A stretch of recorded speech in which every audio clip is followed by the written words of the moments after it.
Hello, everyone. This is Marianne with the Sustainable Living Podcast. My guests today are Claudia and Bonnie, and both of them are friends of mine who are starting a business facilitating women's retreats. I actually was a teacher at the first retreat, but this conversation took place before the first event ever came about. We're talking about the importance of women forming community, obviously not just women, but for our purposes today, we are concentrating on women's retreats and women gatherings, why it is important, and why creating this kind of community helps us to create a life which is more sustainable for us. This podcast is a first because it was all three of us in one room sharing one microphone. And there are times where the sound quality is not quite like I like it, but I hope you enjoy the information enough to forgive us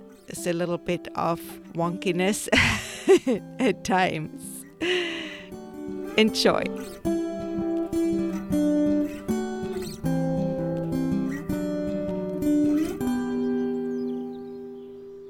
Hello, everyone. This is Marianne, and I'm here with Claudia and Bonnie. Bonnie, would you like to introduce yourself, please? Hi, I'm Bonnie Bertano. I'm a San Diego native and looking forward to having a conversation today. And now, Claudia. Hello, everybody. That's it? That's it. What else should I say? I was born in Italy. I had a kitten and I had a dog some time ago, but let's go back to the podcast. So, we are here today because we want to talk about retreats and women retreats and why it's important to come together as women and find some space in our busy lives to take care of ourselves. Claudia and Bonnie are right now planning retreats, and at this point they are short ones. But why don't you tell us a little bit about how you got the idea? Now, I want us to stay pretty general because the retreats right now are going to happen in San Diego, and I know you all are not living in San Diego, but I think this is some which even might give you an idea to do in your own neighborhood or in your own area. And knowing those two, pretty soon those retreats might be international, and then you get to go to one too. So women since forever have had a desire to come together, and they have done that traditionally in tribes, in societies. And Bonnie and I, we started talking about what would make us really, really happy and what kind of work we would love to do. We realized that leading women's retreat would not only be a lot of fun, but it would encourage our own personal growth as well as the personal growth of participants. So we decided to start small in San Diego because we both live in San Diego, but we also want to take women to marvelous destinations anywhere, and with the purpose of having so much fun, laughter, joy, and really just a good time. And at the same time, dig deep within to figure out what are some blocks that we may have that are not helping us have a fulfilling life. Bonnie, would you like to add? Sure. Yeah, I've had a lot of years where I've understood that our culture is somewhat isolated anymore. It seems people come to their single family home after getting home from work, and they go to dinner, have dinner, watch TV, and there's not a lot of connection with other people. And for part of my childhood, I remembered being raised in a rural area where we did things like the traditional barn raising or quilting bee, those type of concepts. And I've kind of gotten away from that. And my connections with people and others who also want to have get-togethers, we often talk about it, but it's one thing to talk about it and it's another thing to do it. So we're really excited to get some women together and do some really fun activities, share some experiences, and make some friends and connections. Claudia, why don't you talk a little bit about your background and how you're planning on bringing that into the experience you're planning to have for everyone? Oh yeah, that's right. I almost forgot I have a background. So my my background is this. Long time ago when I was studying psychology in school, there was a panel that came to my school, and they were talking about child sexual abuse and how children would be able to recover from such horrible traumas.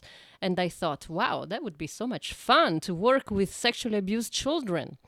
And I thought it would be very fulfilling, and I've done that, and it was very fulfilling. And I went from working with sexually abused children to work with physically abused children and victims of domestic violence and survivors of suicide and homicide and victims of torture and all the worst things. I've been doing psychotherapy as a licensed psychotherapist for about 30 years. And I decided that I needed to have a little bit more fun than that. And I'm still doing psychotherapy with probably some of the worst problems that people can have. But I want now to expand in something which makes me very happy and joyous on a daily basis. So it's kind of hard to be joyous when the people in your therapy room are telling you that they want to kill themselves or they just molested their child and the child was removed. So I wanted to be more in line with how I want to live on every single day, which is a very joyous, happy, playful space, which I don't necessarily have in a therapy room. Thank you. So, having this desire of bringing more balance to your life by doing that, that's probably something you also want to bring towards the women you're going to having fun with, to kind of open the door. How can we all have this balance of having serious life work to do, but also having fun and joy in there? Did I understand that right? Yes, you certainly did. I wanted to add that my very first job was in Italy, where I'm from, and in a retreat space.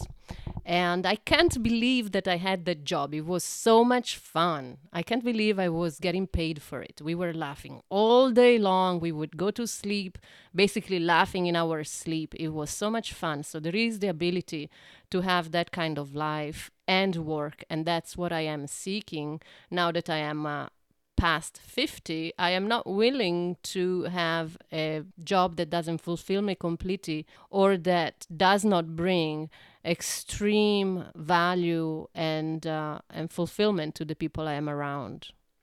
Bonnie, so you and Claudia met and you realized that both of you have kind of the same dream or the same ideas. And would you tell us what your background has been so far, if you want to? Sure. I started out as a licensed nurse, and I decided to go specifically into hospice nursing, which I loved. And then I transformed from that into nutrition, got certified in nutrition, and became a homeopath. So, similar to Claudia, I'm familiar with being able to hold space for people when they're going through some very difficult things. It's not for everyone, for sure. But the balancing, like Marianne was saying, about balancing with life and keeping joy in your life. And in fact, our first event coming up here is finding joy in the midst of chaos. So we know that life happens. It's just like that. And we just want to add more, sprinkle more joy into it and more fun things and connections. Do you want to tell me a little bit about how you're going to structure the retreat? I think we have crystallized that both of you have some professional and interesting backgrounds of working with people, but in a very serious manner. Hospice is usually difficult. I think you're helping somebody to transition, but you're also helping the family to come to terms with the transitioning, and that can be, quite challenging sometimes. I think you heard from Claudia what she has been helping people with, which is very intense. let's use that word. Very intense. So you both have the desire to bring the joy into the daily life. And I think this is something which is so very important for no matter where we are at in life, to keep remembering that, especially when times are difficult. On a personal level, in our political climate, whatever it is, what we are dealing with. And everybody has their own problems always, right? Or we perceive it as problems. So which one of you would like to talk about how you're envisioning your retreats to look like? Okay, I can give it a try. We haven't done a retreat yet, so I can only say what I think will happen.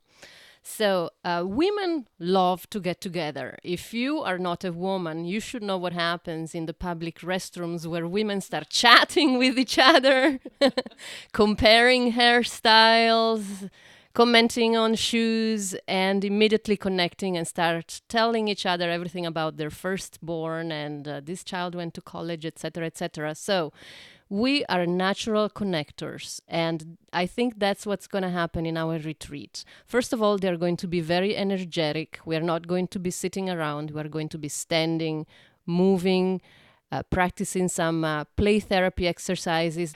We're also going to have time for intimate talks where the participants will break out in pairs or 3-4 people and start talking about some very, very deep issues. Hint, bring tissues. And then we're going to do meditations. So there are some meditations which are typically masculine, such as you sit down and focus and empty your brain. And there are some types of meditations which are more traditionally feminine oriented, which include movement and fluidity. So we're going to bring to the participants these two types of meditations. Oops! No medications, okay? We also have an amazing laughter yoga therapist. You can hear her in the background laughing and pretending that she's not the most amazing podcaster ever. Yes, we're talking about Marianne. So there is going to be a lot of playing and laughter and exercises, and all of that is actually rooted into some psychotherapy techniques and some holistic views of mental health and wellness. Sounds fantastic. I can barely wait to get there. Bonnie, you want to talk about how you see retreats for people, and do you have any ideas or hints if somebody says, this is a really good idea, I can come to you to do this, because they might live, in a different country, in a different area, but they would like to do something like that in the area. Could you give some ideas, some hints how to get this started? Maybe just talk about your process, how you guys got together and got all of this started. Sure. Yeah, I have had a wellness center, which I managed for about 8 years, and we had some events there, and we had a space, so we just used it as a place for people to gather and do all kinds of things that they enjoy. So I love the phrase that I picked up a few months ago, or maybe a year ago. It's called build community where you are. So whether you can join us in San Diego or when we have some international events, there's always an opportunity somewhere, whether it's in someone's house, or if you know someone with the office space for larger groups. We're going to do a lot of varying activities, and I would say some of it's going to be infusing some cultural, ritualistic things. So we may bring in some Native American activities if you know someone who knows how to, who can educate people about that and lead them through an experience, or a labyrinth walk perhaps, or some drumming, or something that really pulls people together. And this is what we're planning on doing. And if it's something that you can do where you are, great. And if you join up with us at some point, that would be wonderful. So Marianne is looking at me like I should say something, and so I shall. I shall say something. I think the key here is consistency. You can go to a workshop and you meet some fabulous women, and then you exchange phone numbers, and then that's the end of it. You don't talk to them again. But for us, our business model is that we will create some very meaningful and deep connections with the participants. Everybody that comes to our retreats will go home with 3 new sisters. So, which means they are going to be connected on a very deep, intimate level with 3 participants they have not met before the retreat. We'll assign some exercises for them to do in between retreats, and then we'll ask them to come back for our events on a monthly basis if possible. And some of our events may just be free, such as, I don't know, taking a walk or some other activities that we may decide to have just so that we can create that consistency. So if you can't come because you're not able to come by plane, or you live too far or whatever, and if you want to do something like that in your community, I would suggest that you focus on consistency. Once a month, once a week, every other day, anything that would allow people to see each other again. And that gives the best chance to create meaningful connection and to keep those connections. So what I was hearing from the two of you is, if you can, find some ritual which makes sense to you and your culture, and share that with the women you might be gathering around you. In terms of ritual, I don't think you need to necessarily, in fact, I don't think you need to have licenses and studying to create a community. Just get together with some women, invite people you don't know to show up to your house. Maybe your neighbors, invite them and tell them that you want to get together and have a tea. That is a ritual by itself. Just offer tea. Somebody will bring cookies. Somebody will start talking about some ideas that they have, and the events will start taking shape. So don't hold back. Just create the space for people to meet. And at the first event, maybe not too many people may show up, but as the word spreads, I do feel that women genuinely want to connect. And just to support that, our first retreat was sold out almost immediately. There is a hunger, especially in this climate now. There is a hunger for women to be meaningfully connected to each other. And Marianne is pulling the microphone, so I think I'm speaking too much. So go, Marianne, say something meaningful. That's not why I was pulling it. I was trying to adjust it better. So basically, the important thing is to create community, to find someone who you feel comfortable with, and to come together with the spirit of mutual support. And obviously, not everybody is going to be the right person for that. There might be, times where it takes a little bit to find your tribe. But both of you are basically saying your tribe is out there, and to try to find them. Just want to give a little explanation about the type of people we'll be bringing to our events, whether they be a few hours in the afternoon or a weekend or a week. And the first one we're doing, it involves Dr. Carole Jean Murat. She's a medical doctor. She's originally from Haiti, and she tells a story in one of her many books that she's written about growing up in a Catholic school.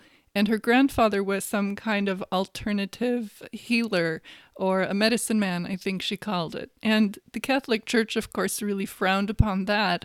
She thought it was something really bad until she became very ill and found that he had some amazing healing abilities. And so she's got the mindset too, as Claudia and I both do.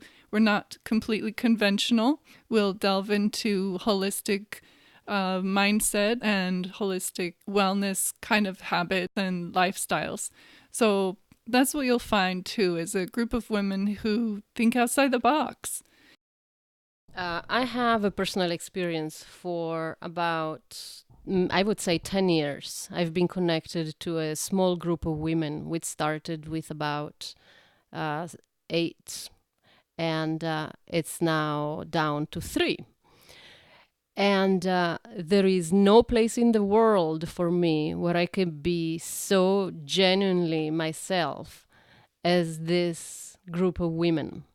And we naturally want to gather as women, but we don't necessarily know how to be completely, absolutely open and honest with ourselves, because I think we are often crippled with feelings of insecurity, and I'm not good enough, and what I'm saying may not be smart enough, and if I tell these other people that I'm suffering this way, they may not like me, and they may not accept me, and they may think that something is really wrong with me, and therefore I will be isolated. And therefore, I think this is an invitation to do the same thing in your community. Create the space where you can be genuinely yourself with all the positives, all the negatives, all your difficulties. Bring everything to the table. Hold nothing back. Create a sacred space where you can grow with a group of women and will return tenfold, 200-fold, 100,000-fold in your life. I was lucky to have that place. And it's very, very sacred because nowhere else I can be so honest and so accepted. And it's a matter of repetition and creating repetition, such as meeting once a month or once every, whatever you decide is a good amount of time for you. And it's a matter of allowing yourself to be seen exactly as you are. It's a very vulnerable and sensitive space where you enter into a group of women that are willing to do that work with you. But unless you have a lifelong partner that you can do this work with, it's generally not easy to have that level of depth. And that's what we want to create. And that's what we encourage women to create in their own environment, whether they are in Australia, Africa, or wherever it is. I think we need it. I think it is time. And it will enrich all of you as it is enriching me, as it is already enriching the people that are about to participate to our retreats.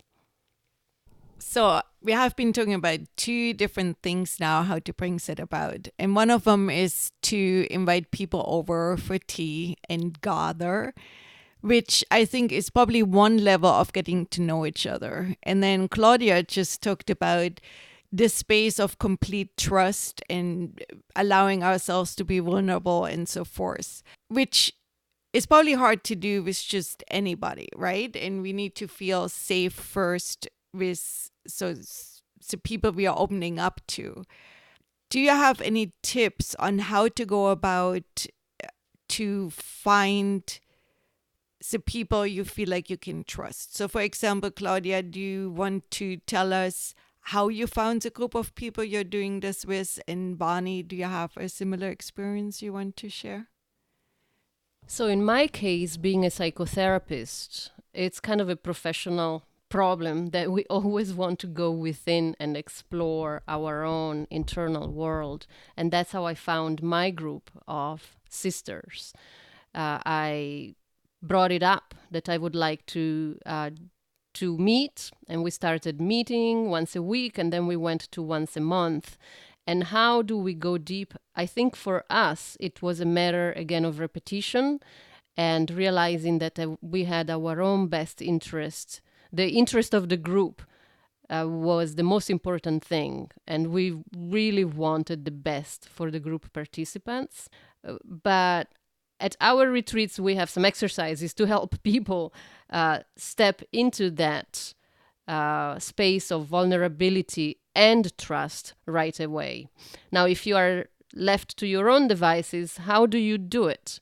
Well, start sending an invitation, and then some people will naturally love what you're doing or love being around you, and some people won't, and that's okay too.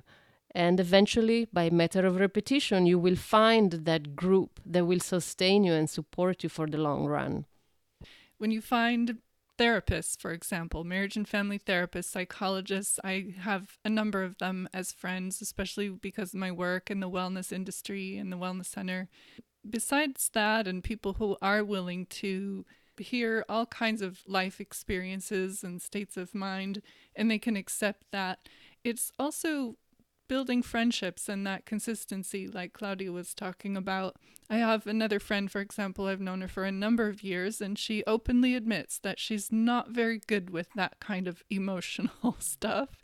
And yet, over the years, we've been able to share different life experiences as they happen. And it's just, I think it's the consistency.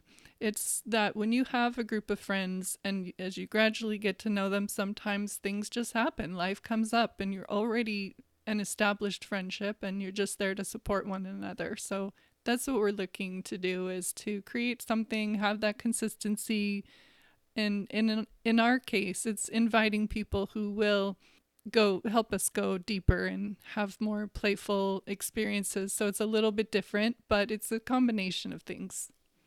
In our case, we have already decided that the space where we meet as women will be a sacred space and a very, very special place where we will allow ourselves and encourage participants to be vulnerable and to put their best foot forward, in the sense of allowing themselves to experience receiving and giving love, honesty, and vulnerability, at the same time allowing themselves and others to be playful.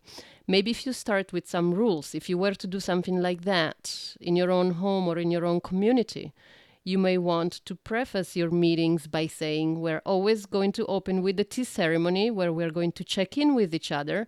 And at the check-in, we're going to be non-judgmental, not interrupt each other, and just listen to what each person wants to share. And maybe having some very simple rules like that you repeat at every meeting, may be a good way to set the tone for the following meetings.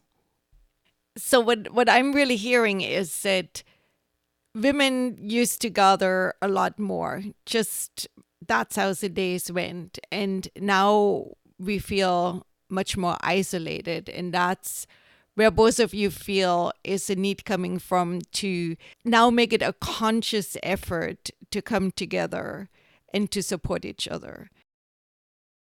So I also wanted to address for both of you, and you already talked a little bit about it, why you're stepping into doing that, what it means to you on a personal level. I wanted to talk a little bit more about that because I think, I don't know how old you are, Bonnie, but I think all of us are older than 30 in the room. What? That's an outrage. Maybe even way older. And I think, so maybe right now we are talking to this age group, or maybe we are talking to you while you're in your 20s and thinking about what do you want to do with your life, to think about how is what I am doing with every hour in my day affecting my well-being.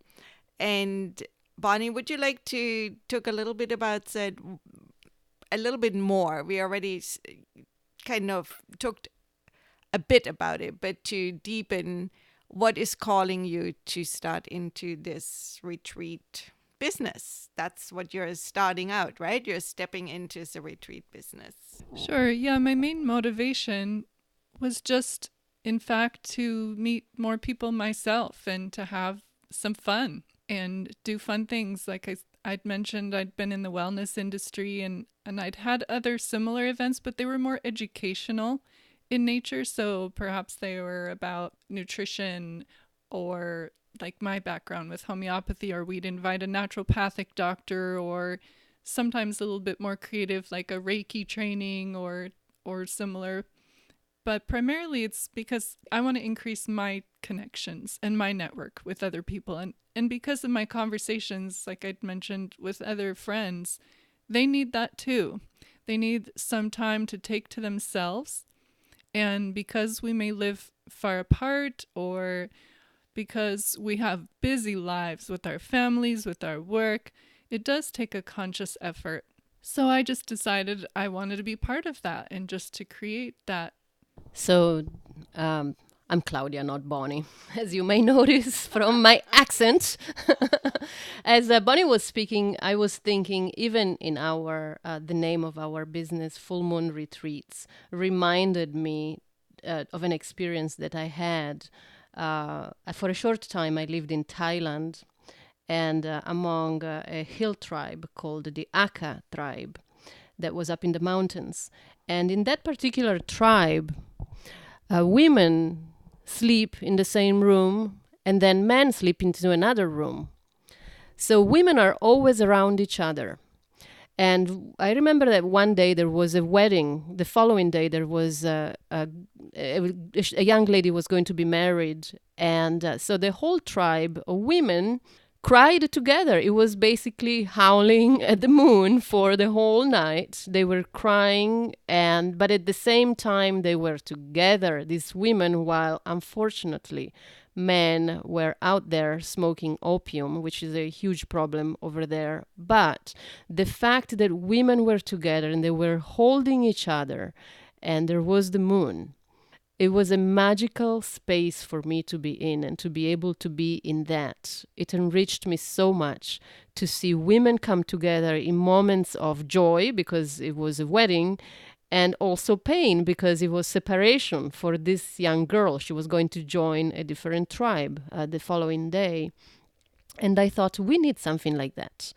So not only they cried and they howled at the moon, they also started dancing, and they really danced the night away. It wasn't salsa dancing, it wasn't disco dancing, it was basically drumming and going around in a circle, which got me almost immediately into a almost trance-like state, where I just was carried away by becoming one with this tribe and with the moon and with the sisterhood of being around these women that were in pain but also celebrating. And I thought, this is amazing. I want to do this all the time. I want to be around this sacred, amazing, emotionally charged, beautifully emotionally charged environments as much as I can. And I think that's what women need, because we are so isolated. Think about it. We are on our computer, on our cell phone, on our Facebook, having all these fake friendships with Facebook friends we will never meet.